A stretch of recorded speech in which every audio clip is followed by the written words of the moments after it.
Sir నమస్తే sir. First of all happy new year. Thank you అండి. I wish the same. Sir మీ name ఏం చేస్తారు? M Venkataramana అండి నా పేరు. Chart accountant, practicing auditor, Kakinada. So after క్యాటలిస్ట్కి వచ్చిన తర్వాత మీకు ఎలా అనిపిస్తుంది? మీరు ఎక్స్పీరియన్స్ ఏం చేశారు? బాగుంది మేడం. అంటే this is my first experience. అంటే ఎంత బిగ్ గ్యాదరింగ్ ఎలా ఉంటుంది, దీన్ని మనం దాన్ని ఏమంటే నెట్వర్కింగ్ క్రియేట్ చేసుకోవచ్చు అనే విషయాన్ని ఇక్కడికి వచ్చాక అర్థమైంది. సో అంటే సొసైటీలో opportunities are there, but we have to grab the opportunity. So మనం ఇంటరాక్షన్ బేస్ చేసుకొని ఏదైతే మనం చేసుకుంటుంటామో, అంటే what we're looking or what we're seeking, we can definitely establish the business. బాగా యూజ్ అవుతుంది. బట్ ఏంటంటే బేసిక్గా నెట్వర్కింగ్ ఎక్కడ అంటే this is the first time వల్ల నాకు, అంటే మేము కూడా అంత ప్లాన్ చేయలేదు, అంటే ఎలా ఉంటుందని ఎక్స్పీరియన్స్ మేము గ్యాదర్ చేయలేదు.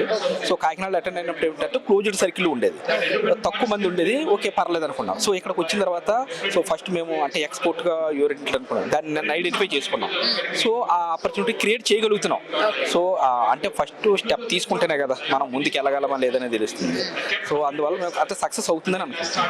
బాగుంది ఎక్స్పీరియన్స్ అనేది. So very good experience. చాలా మంది అయితే ఇక్కడికి న్యూ కమర్స్ వస్తున్నారు అండ్ స్టార్ట్అప్ బిజినెస్ వాళ్ళు కూడా చాలా మంది ఉన్నారు.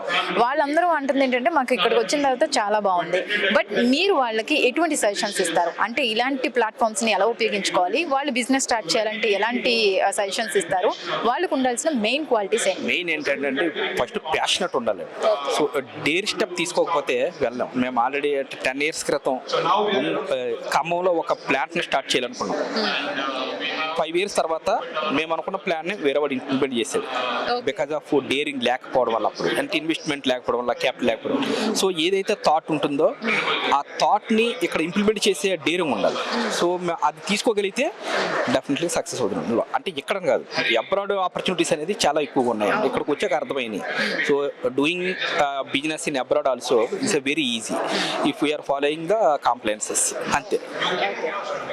Thank you so much sir. Thank you.